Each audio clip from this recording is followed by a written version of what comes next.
ngicela ukuba ngixolise kakhulu kwabamaphepha.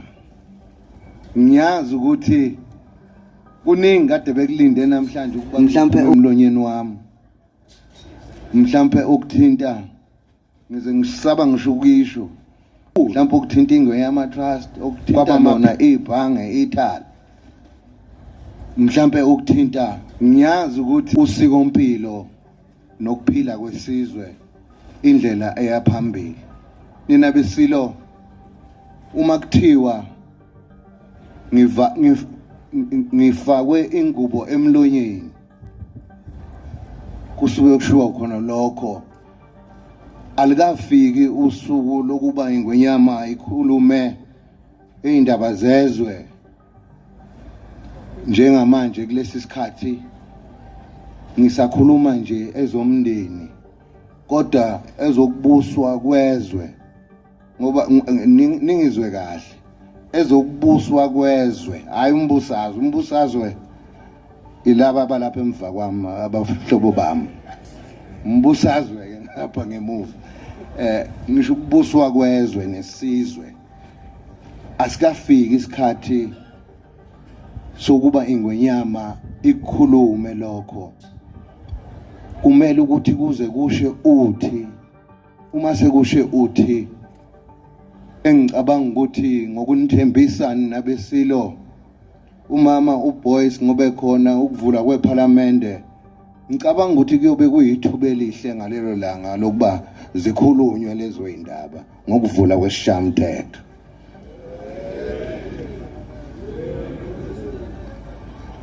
Ngalokhu nina besilo ngicela ukuba ngisho ukuba ngithokoza kakhulu. Ngisazobuyela emuva esigodlweni ngiyogonqa, ngigonqele nina, ngizile. Ningibona nje ngehlile nasemzimbeni, ngidla kanye ngosuku, akumnandi. Kodwa ngoba ngenzela nina uthando enginalo, engalifundiswa ubaba, engalifundiswa isilo esebuzile, ukuba isizwe kumele ngisithande ngoba siyimina, siyinsila yami, siyikho konke kimi. Namanje Zulu ngiyokwenza noma yini okumele ukuthi ngiyenze okosiko, ngikwenze kuphelele konke, kupheleliseke ukuze isizwe siphile.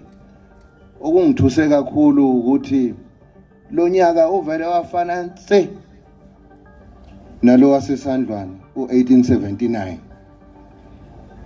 ngokweshwama, ngoba phela kubukwa unyezi bese besha abantu abadala ukuthi sekuyisikhathi sokusebenza lesi, ngoba yonke into yenzeka ngesigaba nesigaba sakhona. Ngalokhu Zulu umnyama ngingaze ngithwala icala kwezinyanda ezizulu nasemakhothisini amadala, ngikhulume kakhulu, akukho engushilo okuningi. Bekuwukuthi nginichazisele nje Zulu umnyama ukuthi sizawudibana mhla ka-12 sekuyoshiswa uthi, senikhulula futhi sesibopha amafindo onyaka omusha ukuba ingwenyama ikhululeke kubusizwe, ukuba nezwe likhululeke, ukuze kwazeke indlela eya phambili ukuba ibhekephi. Ngalamazwi nina besilo